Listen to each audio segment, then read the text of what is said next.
Hey Rahel, thanks for sending over the deck for TutorChase. Let me give you a little feedback. All right, so first off, we get to the title slide. And on this title slide, good that you have the name of the company, but then it says online learning platform.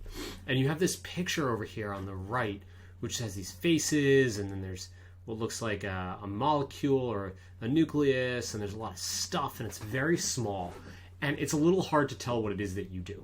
Online learning platform can mean so many different things these days. So I think you need to find a sentence or two, but probably one sentence or a phrase that really captures what it is you do a lot better. We then go to the next page, and I think I'm seeing sort of this thing develop. There's a little bit of an issue that runs through a couple pieces of your deck. So here's your problem.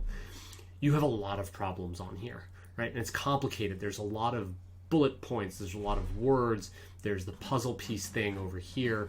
You have a lot going on, and it's okay because it probably means you're ambitious and you're trying to do a lot of different things.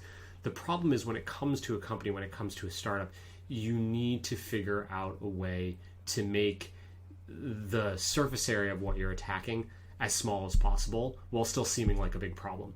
If you don't do that, investors tend to think you're not focused on one specific thing. And you see this happening because, well, your problem had a lot of different parts. There were a lot of problems, so your solution has lots and lots of different things. And if I look at this, I'm trying to figure out, what I should be focusing on.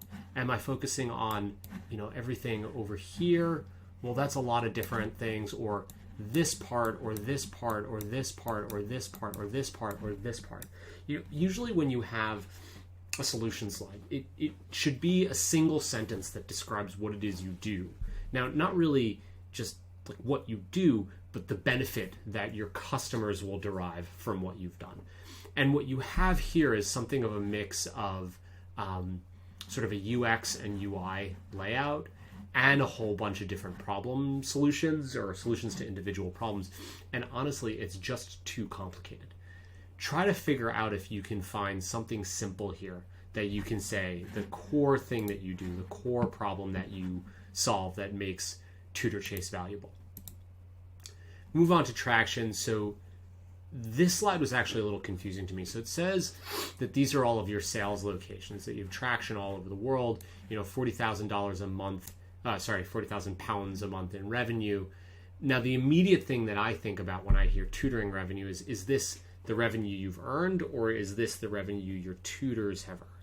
Because I don't yet know if you're a marketplace, a managed service, a place that fully employs tutors, or this other thing that has courses, and so I don't know how to contextualize your revenue.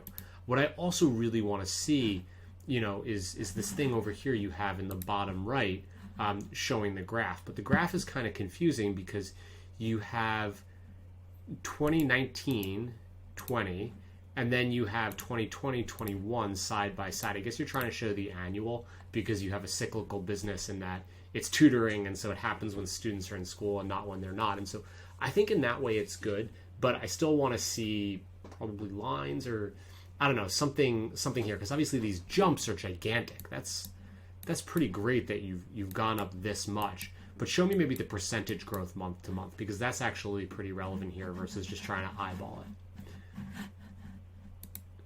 The other thing that I want to, I'm thinking about this as I go, given that I ran a tutoring business for a while. When you show how many students you have and how many tutors you have, I think what I want to understand is frequency of use more than, the individuals. And then what I'm going to start thinking about is acquisition costs, customer service costs, all those things.